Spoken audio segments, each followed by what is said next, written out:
जय हिंद स्टूडेंट्स। तो स्टूडेंट्स आज के लेक्चर में हम लोग पढ़ेंगे हाइब्रिडाइजेशन के बारे में। तो बड़ा ही इंटरेस्टिंग टॉपिक है। स्टार्ट करते हमारा आज का टॉपिक हाइब्रिडाइजेशन।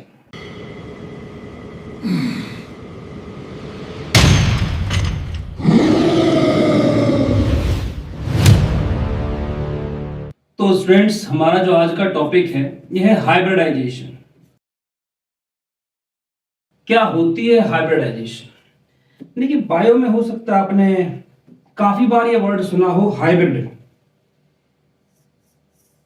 हाइब्रिड वर्ड कब यूज होता है? जब दो स्पीसीज से एक नई स्पीसी तैयार की जाती है और जो नई स्पीसी तैयार हुई है वो उन दोनों स्पीसीज से बेटर हो जिनसे कि वो बनी है। मतलब जो उसकी पेरेंट स्पीसी है उनके मुकाबले जो नई स्पीसी बनी है इनके मिलने से वो स्पीसी इन दोनों से बेटर हो, इससे बेटर कैरेक्टरिस्टिक रखती हो इनसे, तो हम उसे बोलते हैं कि हाइब्रिड है। तो इसमें भी क्या होगा, हमारे पास बनेगा हाइब्रिड ऑर्बिटल। और ये हाइब्रिड ऑर्बिटल मिलेगा कहां से हमें? ये बनता है एटॉमिक ऑर्बिटल्स के आपस में मिलने से। तो ये जो हाइब्रिड ऑर्बिटल होगा इसकी कैरेक्टरिस्टिक्स जिन एटॉमिक ऑर्बिटल्स के मिलने से बना है ये उनसे बेटर होगी। और ये एटॉमिक ऑर्बिटल्स भी कौन से होंगे? ये वैलेंस शेल के होंगे। वैलेंस शेल के एटॉमिक ऑर्बिटल्स कंबाइन होते हैं। ठीक है जी। देखो जो ऑर्बिटल्स की मिक्सिंग होती है ये दो तरह से की जाती है। तो अब हम लोग पढ़ने जा रहे हैं मिक्सिंग ऑफ ऑर्बिटल्स। दो तरह से होती है ये। एक है हाइब्रिडाइजेशन, इसमें पढ़ेंगे इसके बारे में आप। और एक होती है हमारे पास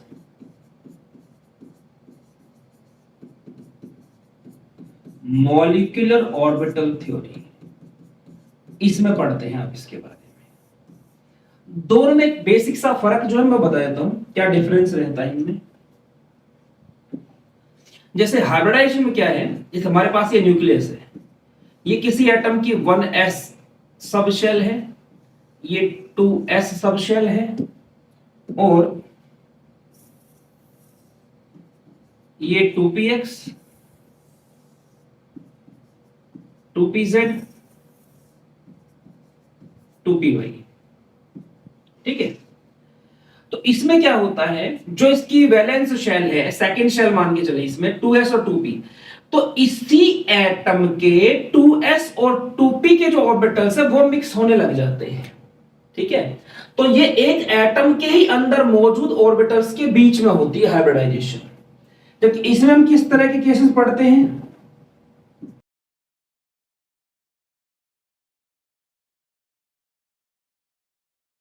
ये एक एटम हो गया, इसी तरह से यहां पे एक दूसरा एटम है,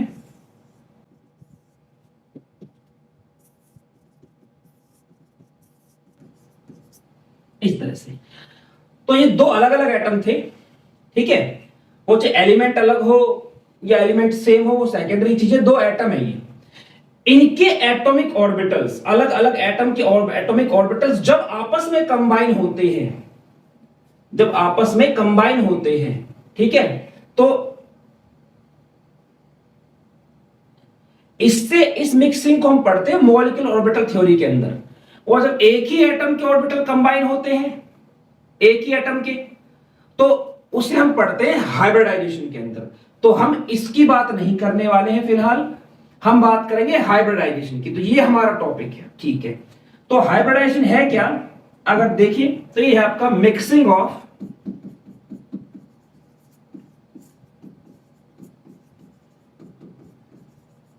atomic orbitals of comparable energy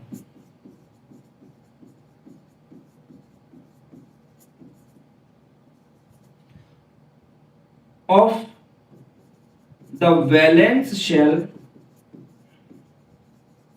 of same atom एक एटम की वैलेंस शेल में मौजूद वे एटॉमिक ऑर्बिटल्स जिनके बीच में एनर्जी गैप कम होता है, उनके मिक्सिंग के प्रोसेस को बोला जाता है हाइब्रिडाइजेशन। ठीक है। अच्छा, अब वो चीज कितने एटॉमिक ऑर्बिटल कंबाइन होते हैं, कितने हाइब्रिड बनते हैं, वो सारा बाद की बातें हैं, अभी बेसिक चीजें लेके चल रहे हैं। ठीक है जी, हाइब्रिडाइजेशन को इस तरह से बोला जाता है। ठीक है, ये है हमारी हाइब्रिडाइजेशन।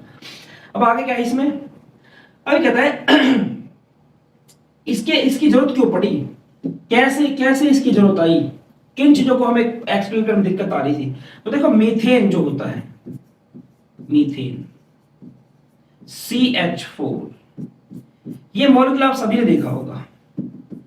जब इसकी स्टडी की गई तभी हाइब्रिडाइजेशन वाला जो कॉन्सेप्ट है वो आया। कैसा है जरा समझाता हूं मैं। ये मैं दो एनर्जी लेवल डायग्राम बना रहा हूं।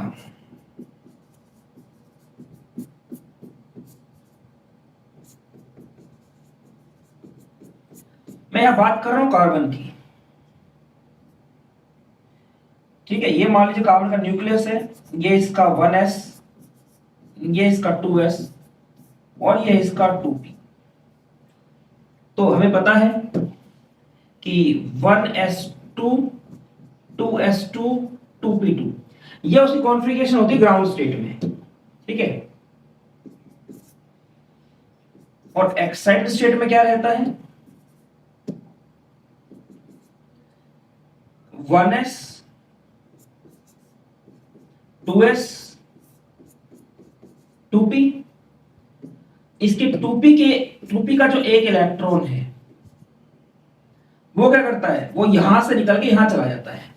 ये एक्साइटेशन हो जाता है, जो कि बहुत ही कम एनर्जी वाला होता है, इसलिए एटमॉस्फेयर से इतनी एनर्जी मिल जाती है कि एक्साइटेशन आराम से हो जाता है। ठीक है जी, जब इसमें एक्साइटेशन हुआ, अब हमने उसके बेस पे क्या थ्योरी बनाई कि भाई ठीक है 4 हाइड्रोजन इसके साथ जुड़ेंगे।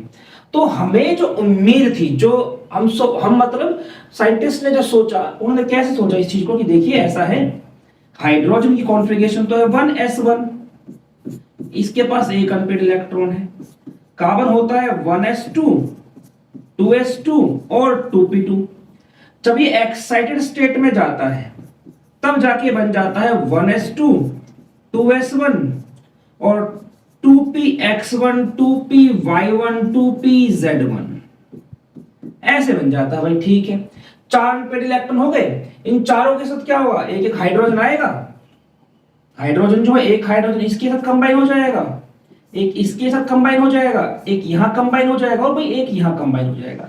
इस तरह हमने माना भाई ऐसे आपका मीथेन का मॉलिक्यूल बन जाएगा। ठीक है, अब अगर मीथेन का मॉलिक्यूल ऐसे बनेगा तो उसमें क्या क्या हम मानकर चल रहे थे। ठीक है, हम क्या क्या मानकर चल रहे थे पहले से ही कि देखिए जो कार्बन है उसका एक तो 2s का ऑर्बिटल, एक 2px वाला, एक 2py वाला और एक 2pz वाला, ये एटॉमिक ऑर्बिटल्स होंगे। और हाइड्रोजन का जो है वो 1s1 ये कंबाइन होगा। ठीक है, तो ये आपका s हो गया, ये न्यूक्लियस का सेंटर हो गया, ये आपका 2px हो गया, इस तरह से कुछ आपका 2py हो गया, छोटा बन गया थोड़ा ये आपका 2py हो गया और इस तरह से कुछ आपका 2pz हो गया। ठीक है जी, तो जब हाइड्रोजन का 1s1 का ऑर्बिटल इनसे कंबाइन होगा तो कैसे होना चाहिए था भाई, ये हो गया यहां पे। ठीक है जी, इधर अच्छा थोड़ा सा मुझे इसको चेंज करना पड़ेगा, ऐसे नहीं, क्योंकि जहां पे कंबाइन होगा वहां पे इलेक्ट्रॉन डेंसिटी बढ़ जाएगी। ठीक है, तो ये तो इनका नॉर्मली था, यहां पे न्यूक्लियस है। ठीक है, तो अब आगे हम क्या उम्मीद कर रहे थे, जब इसका s ऑर्बिटल इससे कंबाइन होगा तो ये हिस्सा कैसा हो जाएगा, ये हाइड्रोजन का 1s वाला कंबाइन होगा। ठीक है जी, जब ये वाला कंबाइन होगा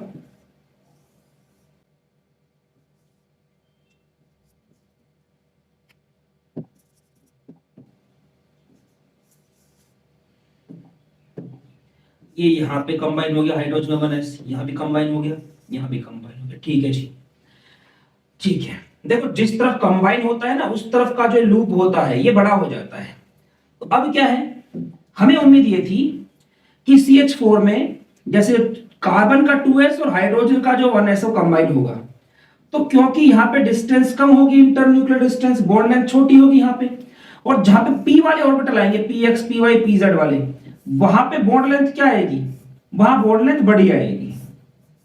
तो एक तो हमने ये उम्मीद की थी कि इसके 4 बॉन्ड में से 3 तो बराबर होंगे, जो p और s 2p और 1s के कंबाइन होने से बनेंगे, और एक छोटा होगा जो कि कार्बन के 2s और हाइड्रोजन के 1s के कंबाइन होने से बनेगा। तो हमारी जो एक्सपेक्टेशन थी वो कुछ ऐसी थी कि एक CH बॉन्ड क्या होगा,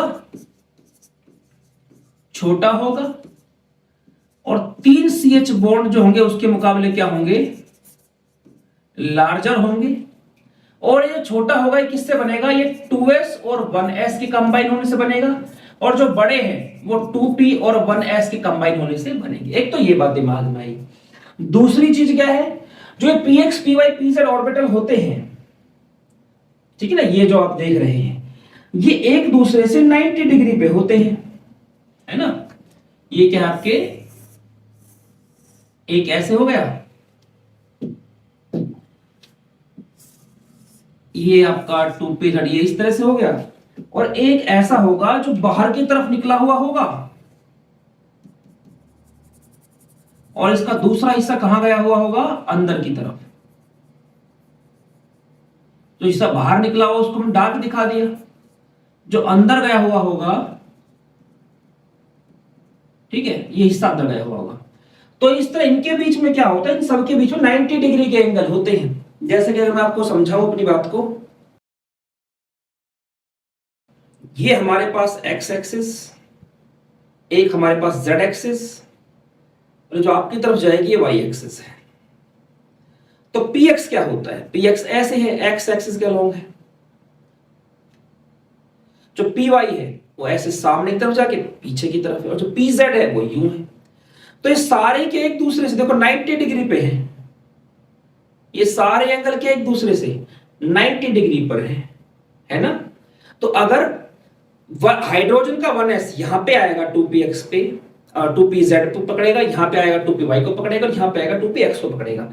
तो इनके बीच में जो एंगल है वो कितने डिग्री के हैं, चाहे वो x और z के बीच हो, चाहे वो y और z के बीच हो, चाहे वो x और y के बीच हो, ये कितने 90 डिग्री का है, ठीक है। तो हाइड्रोजन जहां पे जुड़ेगा तो जो C और H, CH के बीच जो एंगल बनता है HCH या HCH, HCH, जो HCH एंगल होगा वो हम उम्मीद कर रहे थे कि 3 ऐसे होंगे जो कि 90 डिग्री पे होंगे,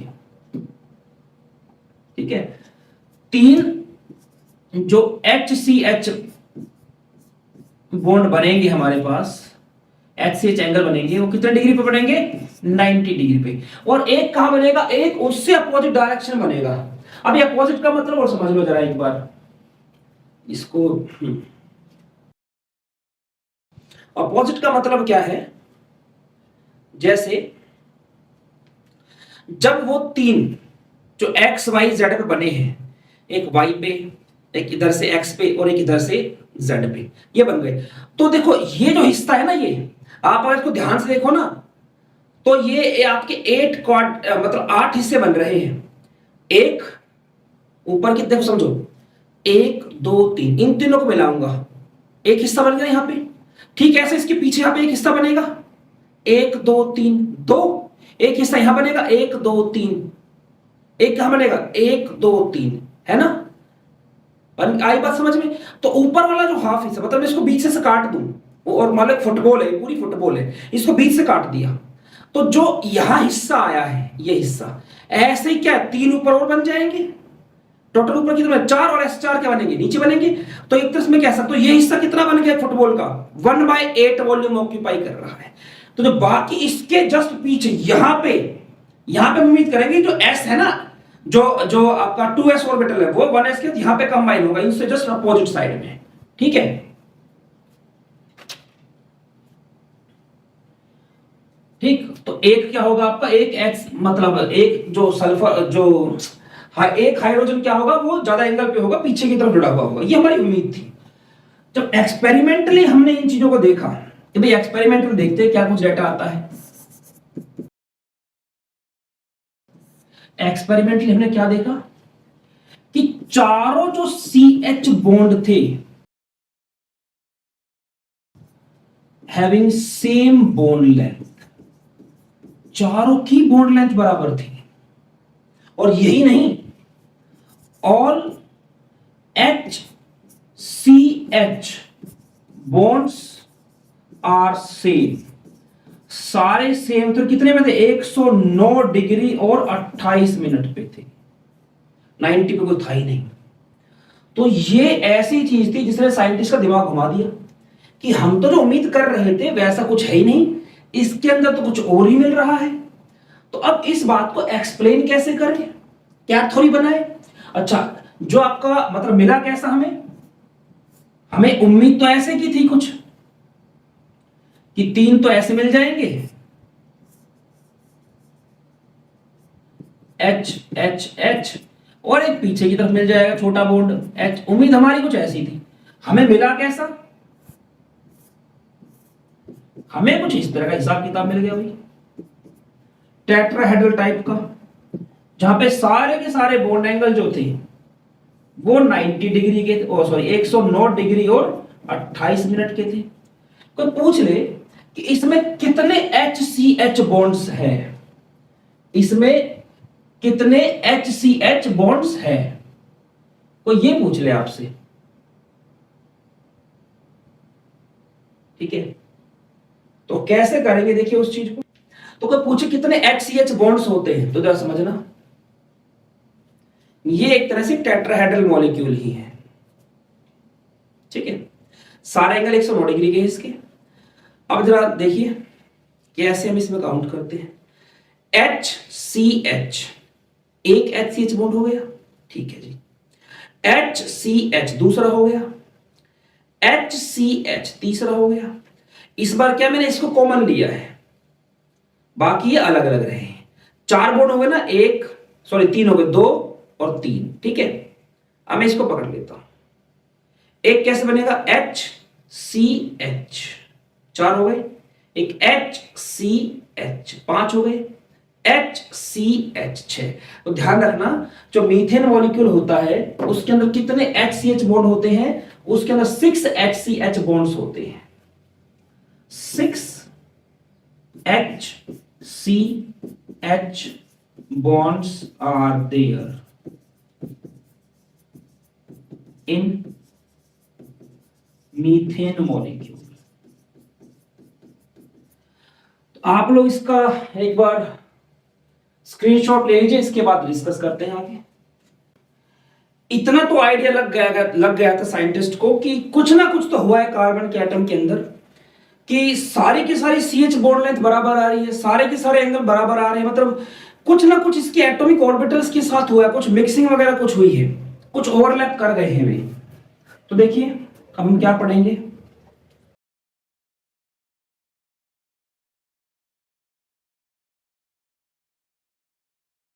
ओवरलैपिंग के लिए ऑर्बिटल्स का सिलेक्शन किस हिसाब से किया जाता है? 2 फैक्टर होते हैं, एक एनर्जी वाला, एक शेप वाला। या तो कह दीजिए एनर्जी या कह दीजिए साइज। एक तो ये वाला फैक्टर है, दूसरा फैक्टर है आपका शेप वाला। अब शेप होगी तो कोई ना कोई उसकी डायरेक्शन भी होगी, तो आप डायरेक्शन वाला फैक्टर भी इसको कह सकते हैं, ठीक है? ये 2 फैक्टर है।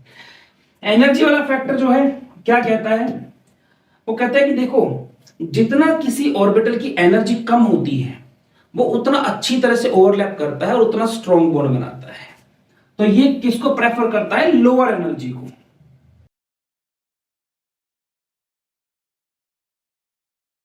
ठीक है जी। अब इस बेस पर अगर हम देखें, अब ये किसकी एनर्जी की बात कर रहा है? ये उस ऑर्बिटल की एनर्जी की बात कर रहा है जो बॉन्ड बनाने में पार्टिसिपेट कर सके। 1s को तो करना नहीं है, तो 2s और 2p की बात चल रही है। तो 2s और 2p की अगर मैं बात करूं तो दोनों में से किसकी एनर्जी कम है? यहां से साफ है कि 2s की एनर्जी कम है, साइज भी छोटा होगा, तो इसके अकॉर्डिंग तो जो ओवरलैपिंग होनी चाहिए हाइड्रोजन के 1s की वो किसके साथ होनी चाहिए? 2s के। तो इसके अकॉर्डिंग विनर कौन है? 2s है। 2s को प्रेफर करेंगे हम 2p पे। और ऐसा क्यों किया है हमने? ऐसा इसलिए किया है क्योंकि इसकी एनर्जी क्या होती है? इसकी एनर्जी है लोअर और इसकी एनर्जी क्या है? हाइयर। ये हाइयर एनर्जी पे है, ठीक है जी। तो इस बेस पर 2s जीत गया, ठीक है। अब दूसरे फैक्टर की बात करते हैं। ये शेप या डायरेक्शन की बात करता है। ये क्या कहता है? वे एटॉमिक ऑर्बिटल्स जो डायरेक्शनल कैरेक्टरिस्टिक्स रखते हैं वो बेटर ओवरलैप करते हैं।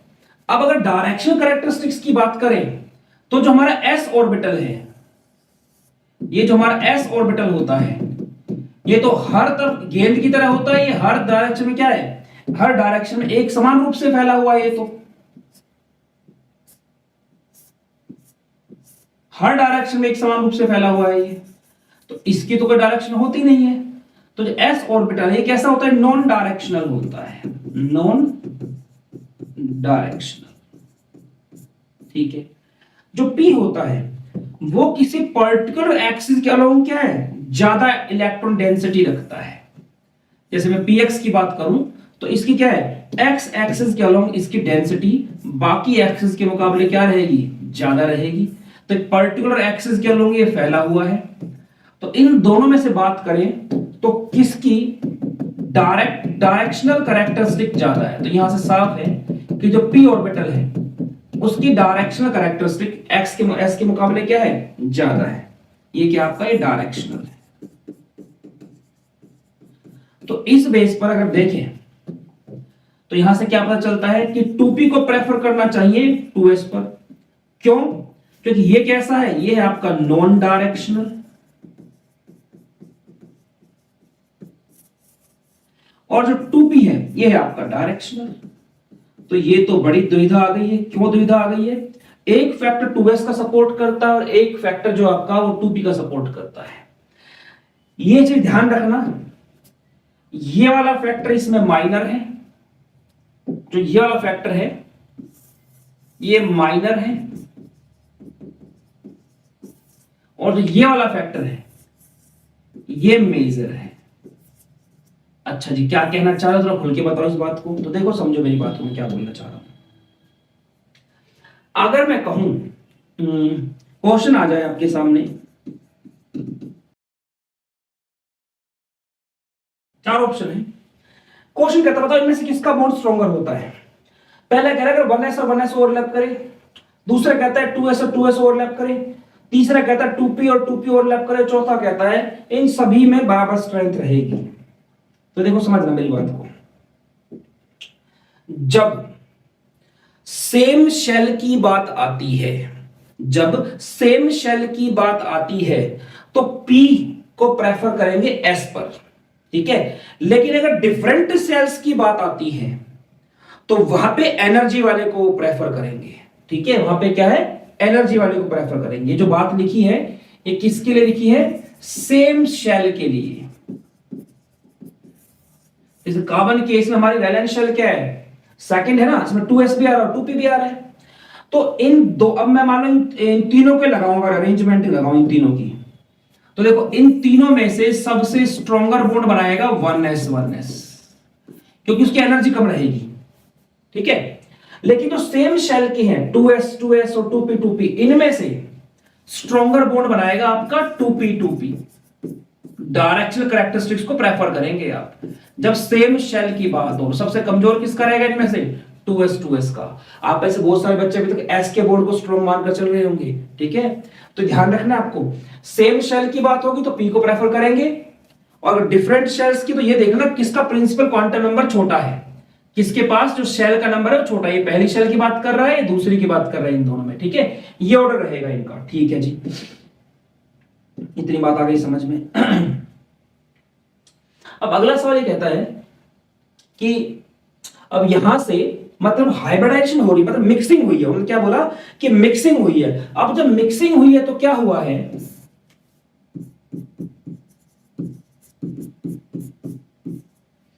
उन्होंने कहा कि देखिए यहां पर हमारा 2s था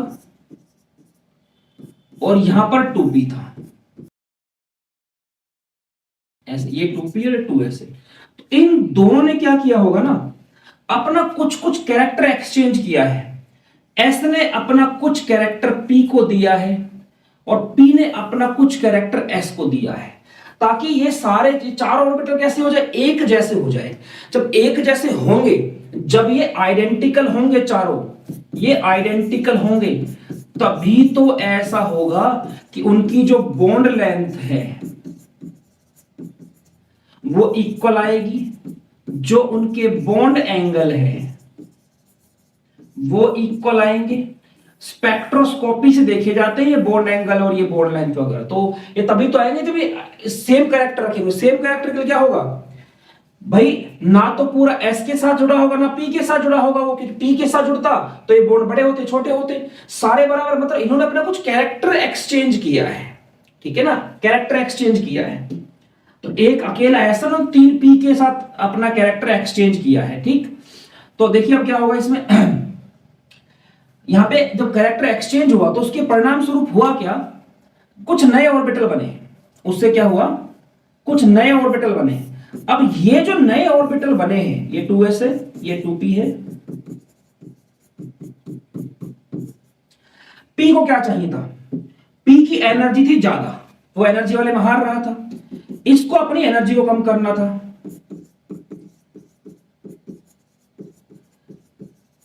ये अपनी एनर्जी कम करना चाहता है। इसके पास क्या थी, डायरेक्शनल कैरेक्टरिस्टिक नहीं थी, इसको क्या चाहिए थी, डायरेक्शन, वो पी के पास थी। तो ये दोनों आपस में मिले, मतलब क्या क्या आपस में मिले, ये इस तरह की शेप किसकी, पी की, और इस तरह की शेप किसकी, एस की। जब ये आपस में मिलते हैं तो इन्होंने क्या किया, नए ऑर्बिटल बनाए 4। जितने एटॉमिक ऑर्बिटल कंबाइन करोगे ना उतने ही आपकी हाइब्रिड ऑर्बिटल बनते हैं। तो ये हमारे पास 2p है, ये 2s,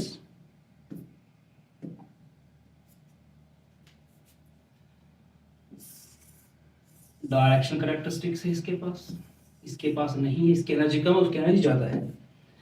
जितने एटॉमिक ऑर्बिटल्स कंबाइन होते हैं उतने ही हाइब्रिड ऑर्बिटल्स बनते हैं।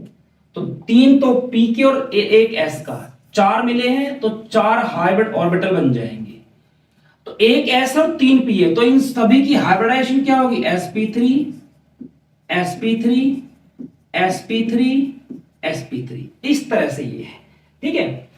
अब इसमें क्या हुआ, ये जो ऑर्बिटल बने हैं ना ऐसी शेप के हैं ना ये ऐसी शेप के हैं, इनकी शेप कैसी हो जाएगी, ऐसी, इस तरह से, ठीक है, इस तरह से, ऐसे, इस तरह के 4 ऑर्बिटल बन गए जो कि बिल्कुल आइडेंटिकल शेप, साइज, वॉल्यूम के हैं, ठीक है। और इन्हीं के साथ जाके क्या फिर हाइड्रोजन कंबाइन होता है, 1 2 3 4, और इन सभी के बीच जो बॉन्ड एंगल होता है वो कितना होता है, 109 डिग्री और 28 मिनट। अब इससे हुआ क्या, इससे हुआ ये, एस को तो डायरेक्शनल कैरेक्टरिस्टिक मिल गई और पी की क्या हो गई, एनर्जी कम हो गई। पहले इस एनर्जी पे था ना, इसकी एनर्जी कम हो गई, इसकी एनर्जी तो बढ़ी लेकिन इसे क्या मिल गई, डायरेक्शन मिल गई। अब पहले की तरह स्फेरिकल नहीं रहा कि हर डायरेक्शन में एक समान रूप से फैला हुआ है, ठीक है। जैसे मान लो आपका हाइड्रोजन का इस तरह से था, मान लो ये उसका वेव फंक्शन था, ठीक है, और यहां हमारे पास ये पी था, तो पी के साथ ये कंबाइन होगा तो पॉजिटिव के साथ पॉजिटिव वाले जुड़ेगा ना, ये कंस्ट्रक्टिव ओवरलैपिंग होगी इस तरह से। और अगर ये ऐसा होता कि यहां पॉजिटिव यहां नेगेटिव और इसके पास पॉजिटिव होता, अब क्या होता, अब ये जुड़ते नहीं बल्कि दूर भागते एक दूसरे से। ऐसा होने पे ये कुछ ऐसा नजर आता, फिर ये तो ऐसा हो जाता, ठीक है, और ये कुछ ऐसा हो जाता, ये एंटी बॉन्ड की पढ़ाएंगे आगे, मॉलिक्यूलर ऑर्बिटल थ्योरी में बात आएगी। तो ये डिस्ट्रक्टिव होता है जब आपके अपोजिट वेव फंक्शन आते हैं सामने, ये क्या डिस्ट्रक्टिव नेचर होता है, इसमें बॉन्ड नहीं बनता। और ये वाला ये कंस्ट्रक्टिव होता है, इसमें ओवरलैपिंग होती है, बॉन्ड की फॉर्मेशन होती है इस वाली फॉर्म में, ठीक है, इस वाले में नहीं होती है। ठीक, अब चलते आगे। ठीक है जी, तो मतलब कहने का ये कि ड्राइविंग फोर्स क्या है, हाइब्रिडाइजेशन के पीछे मेन कारण क्या है। ठीक है, ड्राइविंग फोर्स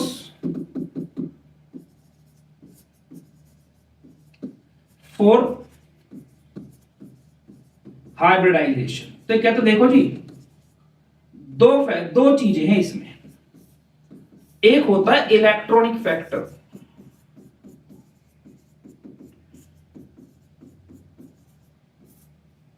और एक होता है स्टेरिक फैक्टर। इलेक्ट्रॉनिक फैक्टर क्या बोलता है कि हाइब्रिडाइजेशन इसलिए होती है ताकि बॉन्ड स्ट्रॉन्ग बन सके। ठीक है ना, इसका इलेक्ट्रॉनिक फैक्टर क्या बोलता है, टू स्ट्रेंथन द बॉन्ड,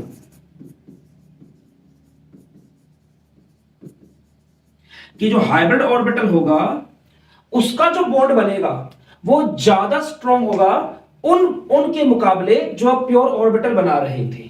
ठीक है, ये इसका कहने का मतलब है। मतलब जो आपका sp3 वाला ऑर्बिटल है, जब वो हाइड्रोजन के s के साथ कंबाइन होगा तो ये बॉन्ड स्ट्रॉन्गर होगा उस बॉन्ड के मुकाबले जब कार्बन का 2s हाइड्रोजन के 1s से या कार्बन का 2p हाइड्रोजन के 1s से कंबाइन हो रहा था।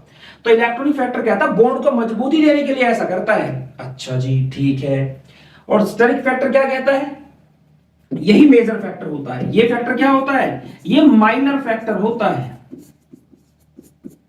ये आपका माइनर फैक्टर है। और ये वाला फैक्टर क्या है, ये आपका मेजर फैक्टर है। और मेजर फैक्टर कहता है नहीं नहीं नहीं भाई, ये बात सच्चाई नहीं है। सच्चाई क्या, उसको समझो। वो कहता है कि देखो पहले क्या था, तीन जो हमारे पास हाइड्रोजन जुड़ रहे थे प्योर पी ऑर्बिटल्स के साथ, वो जुड़ रहे थे 90 डिग्री के एंगल पे। ठीक है, वो आपके 90 डिग्री के एंगल पे जुड़ रहे थे। एक तो पी ऑर्बिटल साइज में बड़ा होता है ना, पी ऑर्बिटल क्या है, साइज में बड़ा होता है, ऊपर से थिन होता है। ठीक है, कार्बन की तरह मतलब एस ऑर्बिटल की तरह डेंस नहीं होता और मतलब थिक नहीं होता वो, और वो छोटा नहीं होता। तो एक तो बड़ा ऑर्बिटल पी का, ऊपर से थिन, इलेक्ट्रॉन डेंसिटी मतलब कम है। तो उसकी और है कहां, इतने से रीजन क्या, मतलब एक फुटबॉल है उसके 1/8 वॉल्यूम में 3 बॉन्ड आ गए हैं, जिसके ऑर्बिटल का साइज क्या है, बड़ा बड़ा है। और अकेला जो एस है वो यहां पे आया हुआ है, पूरा वॉल्यूम खाली है, 7/8 वॉल्यूम खाली है एक तरह से। ठीक है,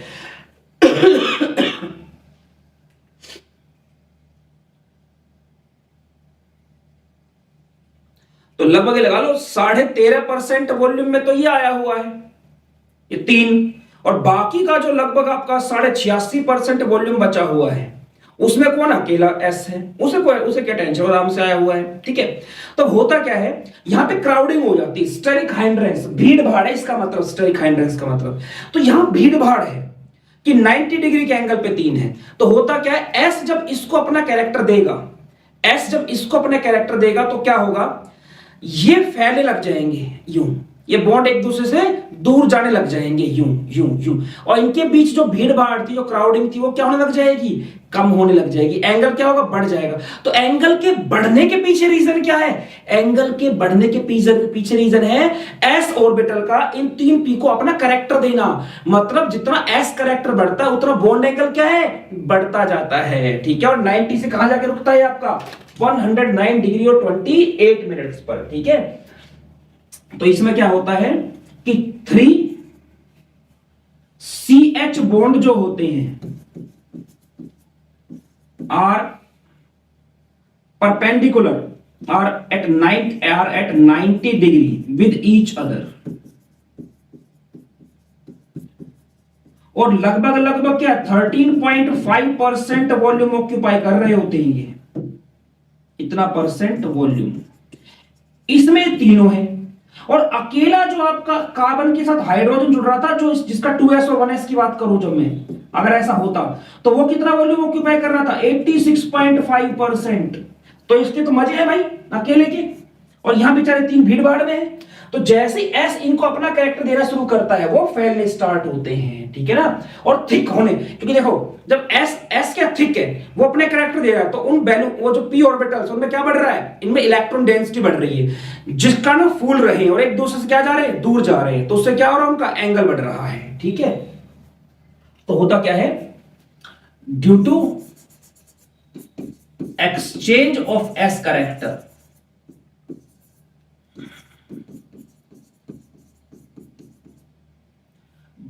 electron density increases in 3p orbitals, ठीक है ना।